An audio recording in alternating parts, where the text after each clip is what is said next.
Western Lake County in northeastern Illinois, northern McHenry County in northeastern Illinois, until 3 p.m. At 2:10 p.m., a severe thunderstorm was located near Harvard, moving northeast at 50 miles per hour.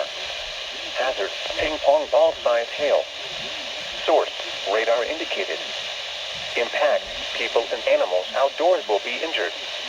Expect damage to roofs, siding, windows, and vehicles.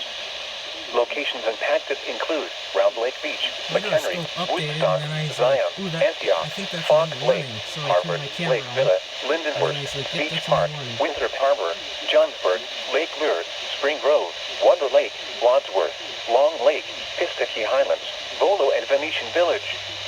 Including the following interstates: Interstate 94 between mile markers 1 and 5. Interstate 294 between mile markers 1 and 5. This includes Chain O Lakes State Park and McHenry County Fairgrounds.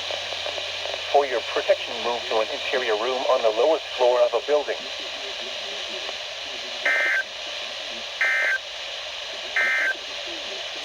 A severe thunderstorm warning remains.